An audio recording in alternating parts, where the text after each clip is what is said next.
Now the first primary mistake when it comes to the sujood is very, very important. It's the most common mistake. It's the one mistake that most people who have problems with the sujood, they're going to have problems in this area. And that is, the Prophet ﷺ ordered us to have 7 parts of our body touch the ground and be firm into the ground when we go into the sujood.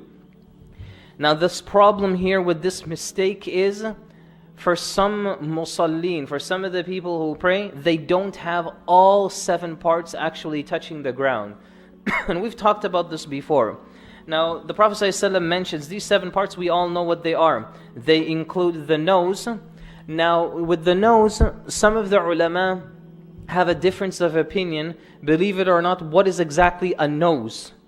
Because what they say is the nose, it has a particular bone or a joint area, and some ulama have a khilaf of whether this part of the nose and the forehead actually counts as 1 or 2 separate parts. And why do I say that? Just imagine if you're going into sujood, and when your nose is onto the ground, some of the ulama encourage to try to get this inner part of between the forehead and the nose to try to touch this to the ground. And the reason why is, even the Prophet ﷺ mentions that the athar of sujood is also found here in this place. It's not just in the forehead. You know, some people have that dark spot on their forehead. The Prophet ﷺ talked about this and mentioned that this spot here, if it was done and it was brought to that person and they're given this sujood mark, then insha'Allah ta'ala, Allah will cause that spot to be brighter than the sun on Yawm al-Qiyamah. So some of the ulama said to achieve this, one of the ways is to perfect the face when it touches the ground for sujood, and part of doing that is to try to get this area to also touch the ground. Now let me tell you, that's not easy. It's very difficult. As a matter of fact, you might even find yourself pushing, literally forcing your head into the ground.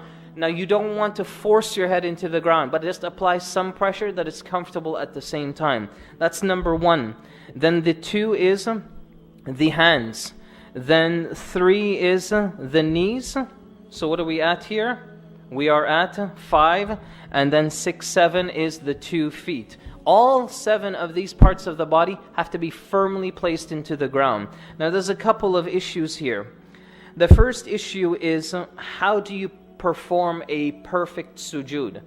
Now when a person performs a perfect sujood, from the mistakes, this is the second mistake of the sujood, is when people go into sujood, their hands are placed to the ground, but their fingers are spread apart.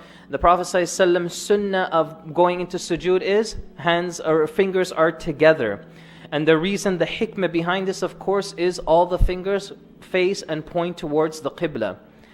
Secondly is the palm area. The palm area is extremely important also for it to be firmly placed into the ground. Don't just have your fingers like this and just have them resting on the ground lightly. Try to keep your entire palm into the ground as well. When it comes to the hand, the third mistake when it comes to the sujood and placing the hands is the arms touching the ground.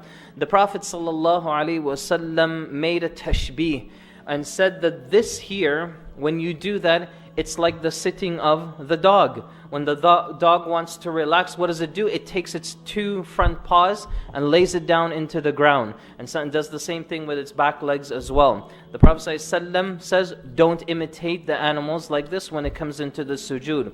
Even Ibn Qayyim rahimahullah tells us that a person who imitates any animal in their sujood, فَقَدْ أَبْطَلَ الصَّلَاةِ, then verily their salah is broken.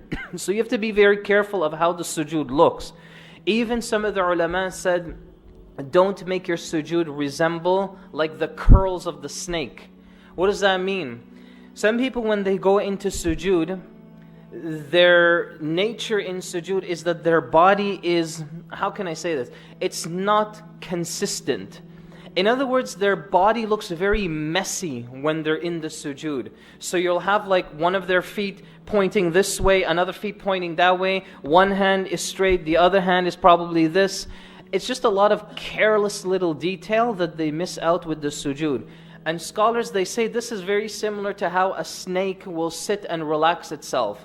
that a snake will start to curl itself, but its head would probably popping out, its tail would pop out this way, and all of these different features about them. So it's a very, very intricate detail about the sujood you try to perfect as well and avoid. When it comes to the feet and the knees, I don't know until this day why some Muslims they do this.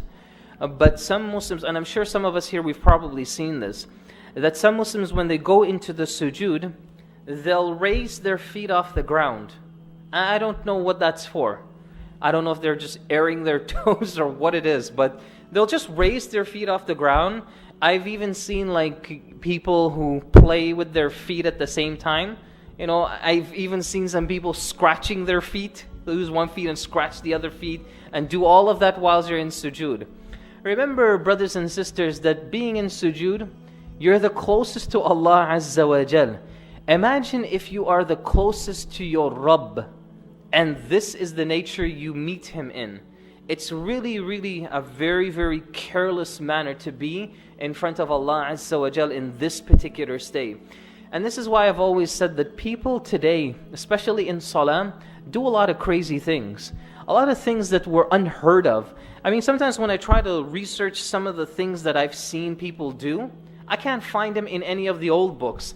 I have to look for them in more of the newer books that scholars have written, because these things were simply not understood or they weren't aware of back in the day. So that's important, is that we try to keep our feet firmly into the ground. When it comes to the toes should also be bent in such a way that you try to do this to the best of your ability, that your toes are facing towards the Qibla as best as possible. Next mistake is when the feet are down, you want to try to keep the feet touching each other as best as you can. So the heels, so imagine this is the feet. You want the heels to be able to touch each other as best as you can. And this is something that also the Prophet ﷺ, it was narrated by some of the companions that they used to witness this from him. That every time he would go into the sujood, he would be together with his feet. This here, what we're going to demonstrate, is how, inshaAllah, you want your sujood to look from this point forward.